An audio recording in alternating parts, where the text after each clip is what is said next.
Welcome to new TV Telugu. ఏపీలో కొత్త ration కార్డుల జారీ కోసం ఎదురు చూస్తున్న లబ్ధిదారులకు ప్రభుత్వం గుడ్ న్యూస్ చెప్పింది. ఇప్పటికే పాత రేషన్ కార్డుల జారీ స్థానంలో అత్యాధునిక ఫీచర్లతో రేషన్ కార్డులు తీసుకొస్తున్నట్లు ప్రకటించిన ప్రభుత్వం ఇందుకు అనుగుణంగా వాటి జారీ తేదీని ఖరారు చేసింది. ఈ వివరాలను పౌర సరఫరాల శాఖ మంత్రి నాదెండ్ల మనోహర్ వెల్లడించారు. ఏపీలో త్వరలో కొత్త రేషన్ కార్డులు జారీ చేయబోతున్నట్లు పౌర సరఫరాల శాఖ మంత్రి నాదెండ్ల మనోహర్ ప్రకటించారు. క్యూఆర్ కోడ్లతో డిజిటల్ రేషన్ కార్డులు ఉంటాయన్నారు. ఆగస్టు 25 నుంచి వారం రోజుల పాటు కొత్త రేషన్ కార్డులు ఇస్తామన్నారు. కొత్త రేషన్ కార్డులపై రాజకీయ నేతల ఫోటోలు ఉండవని ఆయన తెలిపారు. డెబిట్ కార్డుల తరహాలో కొత్త రేషన్ కార్డులు ఉంటాయని మంత్రి మనోహర్ వెల్లడించారు.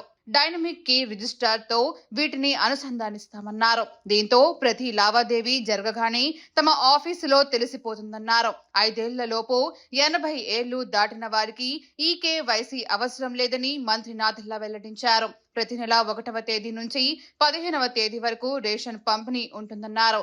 25 నుంచి 30వ తేదీ వరకు వృద్ధులకు రేషన్ డోర్ డెలివరీ చేస్తున్నట్లు మంత్రి నాదెండ్ల మనోహర్ తెలిపారు.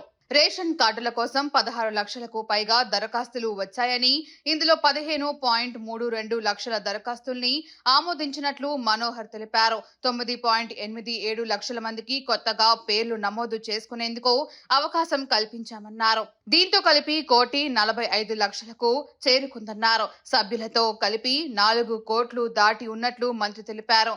రేషన్ కార్డుల్లో ఎప్పటికప్పుడు మార్పులు చేసుకునే విధంగా రాష్ట్రంలో ఈకేవైసీ వ్యవస్థను అమలు చేస్తున్నట్లు మంత్రి తెలిపారు.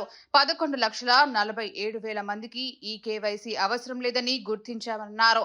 రేషన్ కార్డుల్లో మార్పులు చేర్పుల విషయంలో ఎక్కడా రాజీ పడలేదని ఆయన తెలిపారు. మరోవైపు ఎన్టీఆర్ కృష్ణా జిల్లాలో 4,200 మంది పైలట్ ప్రాజెక్టులో భాగంగా గ్యాస్ సిలిండర్ల డబ్బుల్ని డిజిటల్ వాలెట్లోకి జమ చేస్తున్నట్లు తెలిపారు. ఈ డబ్బులు ఇతర అవసరాలకు వాడుకోలేరని తెలిపారు. ఖాతాలు సరిగ్గా లేని 86,000 మందికి మాత్రం గ్యాస్ సబ్సిడీ మొత్తం జమ చేయలేకపోయామని, వారికి నేరుగా సచివాలయ సిబ్బంది ద్వారా జమ చేయిస్తామన్నారు.